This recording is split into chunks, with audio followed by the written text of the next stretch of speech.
Video podcasting is not the magic growth hack that you've been sold. In fact, many podcasters right now are finding out the hard way that adding video is costing them time and it's costing them energy. In some cases, it's costing them listeners.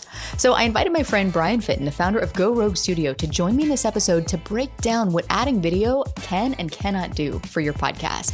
So if you've ever wondered whether video is the next big thing that you need to jump on so you don't miss the boat, or if it's just another recipe for burnout that you don't really need to worry about, this episode has the answers. Welcome to Insider Secrets to a Top 100 podcast. I'm your host, Courtney Elmer. Let's make your business binge-worthy. Bryan, welcome to the show. I'm so excited you're here today. Yes, I'm so excited to be here. I've been following you since Podcast Movements. We met there. And so we've been chatting a lot and become Instagram friends. And I've learned so much from you. And so I'm very excited to be here. I've learned a lot from you. And also just in our conversations, some of the things that we've been talking about video, I'm like, we need to be recording these conversations. And this is exactly what I want to let those listening to the show in on today. Because what was interesting was when I was preparing for this interview, I found an old YouTube video of you and your co-host. I think it was from 3 years ago. And y'all were talking about video podcasting. And at the time, it was ahead of its time because, video podcasting then wasn't what it is now. And in that video, you made a really key point that video can help your podcast stand out. I'm curious, is that still true?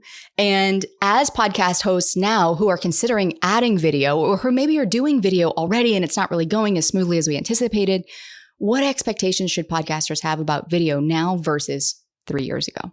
Yeah, I've been talking about it for a really long time. And then almost overnight, Rogan blows up and then everybody's like, oh, we should be using video for our podcast. And so I would say, one, don't overthink it. I don't ever want to discourage somebody from just pressing record, but you definitely need to have a plan going in. You don't have to have the best production. It doesn't have to be over the top $10,000 worth of equipment or gear or anything like that, but you definitely need to have some intentionality with it. And so even in the video production world, we always say that audio is still key. So even in video, it may not look the best, but your audio still has to sound great. And so for me, it is very much in that space of like, hey, get started in this world. Don't overthink it. But if it doesn't serve your audience, don't do it. Don't get started. It just adds more complexity to what you're already doing. And so if it's going to serve, if it's going to help somebody out there, then use that as an option. But hey, I have a respect as well for those people that are still creating amazing content and it's just in audio form. So you mentioned a plan, going into it with a plan. Let's dig into that. How do we develop a plan? What should we be thinking about if we're considering adding video? For those who are maybe thinking like, I don't want to miss the boat, if video really is going to help me grow my show or get more exposure. Yeah, we have with some of our clients and even our content have really tried to structure it that it is, if it's YouTube specific. So very much a hook at the beginning. What is the problem I'm talking about? What is the process I'm going to be talking about? What's the payoff, right? We do our 3 Ps. So we do that with our podcast clients. That's how we start those episodes themselves, right? And so it is geared towards YouTube. And so there may be a clip that's in there that is more of a question and answer. So it's a 3 to 5 minutes rather than it being a full 45-minute episode. I think if you're really trying to impact an audience, they are looking for the quick, let me that 3 to 5 minute, that 8 minutes range. But in that sense, if you're going to a Reels or with TikToks and stuff like that, like there's a whole different strategy with video when it comes to creating those clips. But YouTube specific, making it like a standard YouTube video, make sure that they can get that value out of that, whatever you're producing. So again, it's got to be whatever your intention is. So if you're going in and planning it, just know, hey, if I'm going to YouTube, there's a specific strategy for that. If I'm going to be launching it on Instagram as clip, there's a whole different strategy for in-feed Instagram, as well as stories on Instagram, as well as TikTok. I mean, I think for me, it's with AI and the just explosion of AI creating content. Even for us, it was like, hey, we create custom content for our clients and for our own podcast. And so is AI going to replace all of that?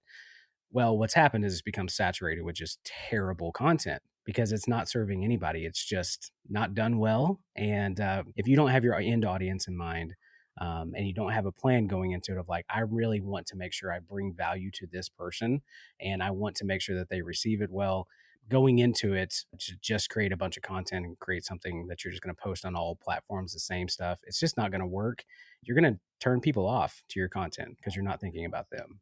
Okay, there's 3 questions I want to ask you here. This is inside the mind of a podcast host. But let me backtrack for a second, because what I'm hearing you say is that it might benefit you to pick a platform first. Would you recommend picking one platform to start with, not trying to be omnipresent with video on all the TikToks and Instagram and all the short form, and also YouTube, and also perhaps Apple, and also perhaps Spotify clips, right? Like, does it benefit you to pick one place to start? Yeah, absolutely. Well, a previous guest of yours talking about Spotify, man, what they're doing has been phenomenal. They are blowing up. And so I would say if you are a podcaster right now that's looking to go to video, Spotify is your go-to to test, to try things out, because you already have podcast listeners in that feed already. Like, you're not moving them from social media to try to go into a podcast player. And so one, having a trailer on there for both, for Spotify and also for YouTube to tell what your show's about, give them that 2-minute insight is phenomenal. Spotify's done a great job of that, as well as those additional clips that you can upload with the long form. Being able to swipe up and watch a full-length episode and swipe down to go back to the audio. I mean, I do that all the time because I want a connection with that host. And so I'm a little disappointed when I go to Spotify now and I listen to podcasts and they don't have a video option, because I want to see them. I want to see their face. I want to see who they are, because for me, video is that connection. And audio, if you're in somebody's ears, it is an intimate experience. Like, you are talking directly to them and they feel that, they get to know you so well. And so video just ups the ante with that. And so pick one platform, make it easy on yourself, and then think about your end user in mind when it comes to recording the episode. That way there's less editing on the back end, but thinking of video format, and that it changes how you lay out a show. It changes how you record. And so have that in mind when picking a platform, when going with video, specifically YouTube. Well, on that note right there, one of the things that I have found interesting is that in the way that we structure audio episodes, I do find that, at least for the YouTube platform, that it translates really well, that it would follow a very similar structure. So that's a benefit right there. I can link to that episode in the show notes, where it's like, if you've got a very specific structure where you are letting people know, okay, we're hooking you in, we're leading with a strong hook, maybe a question that you're not going to answer until minute 12 in the video, but something to keep them watching, and thinking about it, like you said, with that video first mindset. And so I do think that there's room for overlap between audio and video, but only if you have a strong audio structure to begin with. So on that note about, video formatting and thinking about video first, what do you recommend for someone when they're going into video? What should they be thinking about as far as structuring their content that might be a little bit different? And then what expectations should they have of the platform? How quickly should they expect to see results? Is it results that they should even be expecting? Is it something that they should give themselves an amount of time to see, is this working, to develop a flow, to master the craft before deciding, okay, now I'm going to double down on analytics and see if we can actually grow this thing? So yes, I would say with structuring, I remember back in the day, especially from a video side, we would create these amazing bumpers, right? That were just like, oh, there's all this B-roll and animation. We had After Effects editor, and it was just this amazing 30-second intro that, one, even for me as a user, I was like, I hate these. I don't want to watch this. Like, I'm skipping ahead to get to the content specifically, right? And so I think if you're going to structure your podcast specifically for YouTube, creating that, well, we talked about hook at the beginning, as well as like a very short, this is who this is for, this is who we are, and this is what you're going to get out of this video in your bumper or your intro, right? Courtney, I keep coming back to you, but you do a great job of that on your intro. It's just really quick, right? And so from that standpoint, it's like, oh, I know what I'm getting out of this. There's not a really long intro. So structuring your video accordingly, hook at the beginning, very quick intro, and then we're getting into the content. That's what people want. Even from a structuring of, I'm not really going to go through this long introduction of who this person is. And we've really transitioned, if it's an interview show, we say, hey, give that elevator pitch right up front of who you are and then why it's beneficial for me. And so from that, it gives at least some context, but we're not doing an origin story for the next 15 minutes, which is great. And some podcast shows are for that, but what we've seen is just, especially YouTube, people want to get to the how-tos. What are they going to get out of this episode? How's it going to change their life? What's the transformation that they're looking for? An example, and a friend of mine that's in the UK, he has surpassed thousands and thousands and thousands of subscribers. He's got 2 channels now. One's at 70,000 the last time I looked, and then one's over 100. But he's structuring his podcast to this because he had a podcast for a long time. And he went the YouTube route, and he said, I want to do the hook in the beginning. I want to make sure they know what they're signing up for. And then he really pulls the best parts of that, out of the question and answer, and shortens it to a 10-minute YouTube video because it is YouTube focused, but he has an audio option that people can listen to the entire thing as just audio. So there are ways to structure it to where people really do get the value out of it, especially watching, right? But they can also, if they want to consume the longer form content, there are those options for people as well. And so from a structure standpoint, that's a great place to start. Think like a YouTube consumer, right? Your end user on the back end. And then to your second question, I would say go into it with the expectation of, I'm going to create 1,000 raving fans, and that's who I want to serve, is those 1,000 people. That's a great place to start. And then really building off of that and doubling down on what people want, the content that helps them, and really being able to figure that out. It's definitely one of those that's, we've had clients in the past, they're like, hey, I want 1 million downloads. I'm like, your niche is so small. If we woke up tomorrow and you had 1 million downloads on a video, I would be terrified that something went really wrong.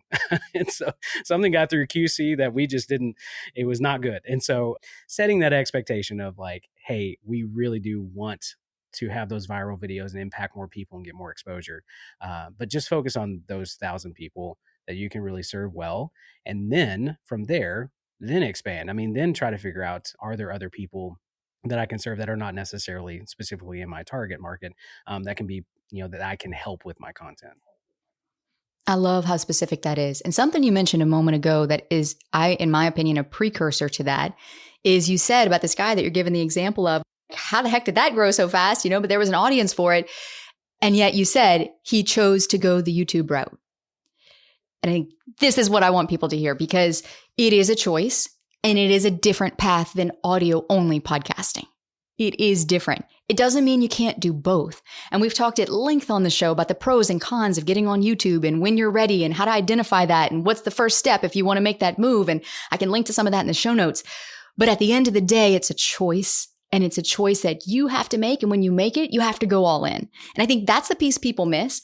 And this brings me back to one of the questions I wanted to ask you earlier, Bryan, which is about the AI tools that are out there, where people think that it's almost like a shortcut, where it's like, okay, I'm going to be able to just throw up a side camera over here while I'm recording my podcast, upload it to one of these AI tool editor things, and get 16 viral clips, because that's how they market. That's how they market to you. And they're like, you're going to go viral, with all these amazing clips we're going to give you from AI. And I'll never forget the time that I tested that. One time I tested that once. And it was like cutting off in the middle of sentences. I was like, no, this is unacceptable. So I'm really curious to hear your take on AI. If you're going to utilize it, is there a way that we can utilize it well? Because look, I'm all for leveraging time and I'm all for saving time. But do you think they have a place in podcasting and specifically in video podcasting? Or do you think they're just another shiny object? There are AI tools that are phenomenal tools, but I think it goes back to way back when I first started creating and was getting into marketing and stuff. And it seemed like businesses were trying to figure out social media, and they were like, oh yeah, just give it to the intern. They'll figure it out. And I'm like, your brand voice and your external marketing is to the person that is just graduated college, or like nothing wrong with that. They're amazing people that come straight out of college, but it's like, hey, our niece is going to handle our social media for our multi-million-dollar company. It feels like that with AI. It's like we just give it to the VA and the VA just goes and produces stuff. And I recently had a conversation with somebody that was doing that. And I was like, oh, that's great if it's saving you time or whatever. I went and checked out some of the clips, and there was misspellings in the captions. The format was not right for LinkedIn. And then it cut off in the middle of it. So I'm like, I didn't get any value out of this. And then they're like, we're posting every single day, multiple times a day. And in that sense, if you don't know how to swing a hammer and you're like, I'm going to build a house because I have a hammer, you still have to know how to use that tool. And it still takes time and effort, even if it makes it easier than not having a hammer. You have to protect your brand and your voice and make sure that you're not just putting stuff out there that looks like everybody else and looks the same and is terrible and is not serving your audience. Yeah. And to your point, a hammer is no good if you're not the carpenter. And I think we can really fall into that trap in our businesses where it's like, I'm going to pass off this thing that I really should own as the visionary and the CEO. This is why, number one, I will never outsource my voice. Number two, I write every bit of content that you see from me, whether it's an email, whether it is a blog post, whether it is a caption, an Instagram story, a LinkedIn post. My eyes have gone on it before it goes out. And so we do have support in the business where someone might draft something, but then my eyes are on it before it goes out. And that is one of the things that some days, Bryan, it drives me nuts. I'm like, why do I have this stupid rule where I have to put my eyes on all the content that goes out? But it's because of exactly what you said, because I care that much about you listening right now. It's because I care that much about the community that we're growing. So thank you for bringing this up. And I'm really excited to dive into, okay, now, if you want to get started with video, what's actually kind of this sneaky back door that you could go in to make it easy on yourself, to create the kind of content that's going to get listeners interested in your episodes and in your podcast, and to do it in a way that's going to meet the listeners where they're already at, not on some of these platforms that ultimately won't drive growth for your podcast, but where you will actually be able to convert listeners from it. So don't go anywhere. We're going to be right back. Bryan, thank you so much for sharing your wisdom here with us today. Absolutely. Happy to do so. Okay, look, I know I gave you a little tease before the tease here. That's how excited I am for this next episode with Bryan, because at the end of the day, I know that you are someone who values your time. And like me, you're always open-minded when it comes to smarter ways to grow your podcast. So don't go anywhere, because we are about to break down one of the easiest ways that you can add video, do it effectively, and actually see a return on that time that you're investing. That's all coming up next to help you make your business binge-worthy.